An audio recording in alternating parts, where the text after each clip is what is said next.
State association of physiotherapist के अध्यक्ष doctor R के मोदगिल आज चंडीगढ़ में इनसे बातचीत करेंगे। मोदगिल साहब, आपका स्वागत है पंजाब केसरी में। धन्यवाद सर। आज किन मुद्दों को लेकर आप चंडीगढ़ में घूम रहे हैं? आपकी सरकार ने पिछले विधानसभा सत्र में सुनवाई तो कर ली थी।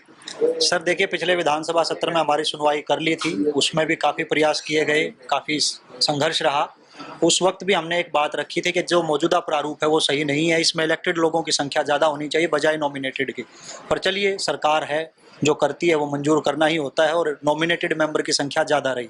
लेकिन जो डर उस वक्त हमारे दिमाग में था उसका शायद आज हमें असर देखने को मिल रहा है। सरकार ने अभी तक नॉमिनेटेड मेंबर या इलेक्टेड मेंबर दोनों में से किन्हीं का भी चयन नहीं किया है।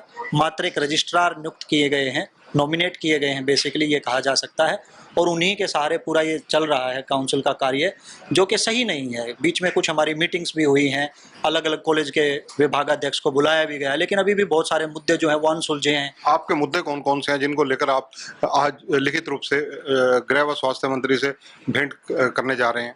देखिए, कुछ अगर मैं मुद्दे काफ़ी सारे हैं, लेकिन अगर मैं कुछ महत्वपूर्ण बिंदुओं पर बात करूं तो सबसे पहले तो कोरम पूरा ना होने के चलते काउंसिल द्वारा जितनी भी नियम बनाए जा रहे हैं कहीं ना कहीं वो सही नहीं है, असंवैधानिक हैं, उनको नहीं होना चाहिए। पहले कोरम पूरा किया जाए फिर नियम बनाए जाएं।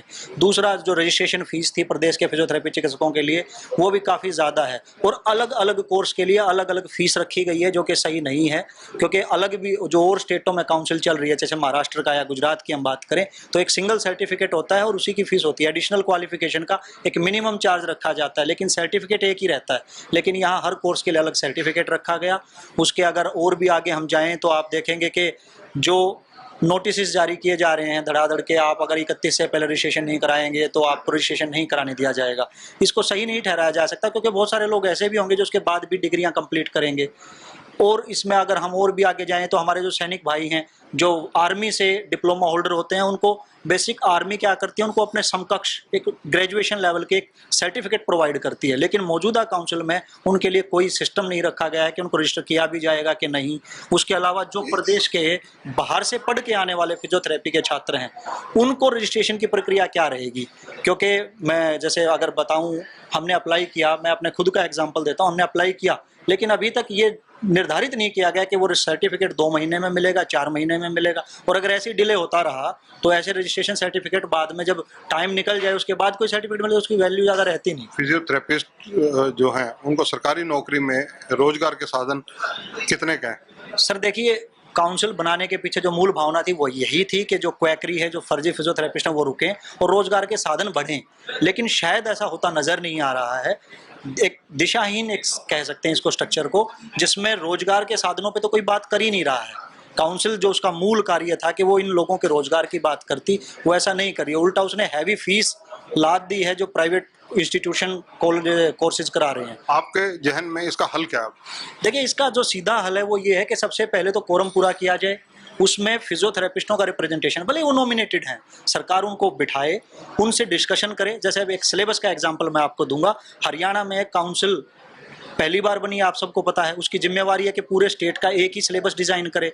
माननीय मोदी जी के नेतृत्व में नई एजुकेशन पॉलिसी आ चुकी है, लेकिन काउंसिल ने बजाय उस पर चर्चा करने के, बजाय एक कमेटी बनाने के जिसमें शिक्षाविदों को रखती, उनकी मदद से एक नया सिलेबस डिजाइन करती, एक पुराना सिलेबस उठाया और वेबसाइट पर अपलोड कर दिया, यानी कि एक थोप दिया गया हमारे ऊपर कि आप यही पढ़ें। तो अब कंसेप्ट चेंज हो चुके हैं। जो आज से 20 साल पहले पढ़ाई थी उसमें काफ़ी बदलाव आ गए हैं। माननीय मोदी जी हैं, जो केंद्र सरकार है, वो भी यही चाह रही है कि एजुकेशन पॉलिसी अपग्रेड हो।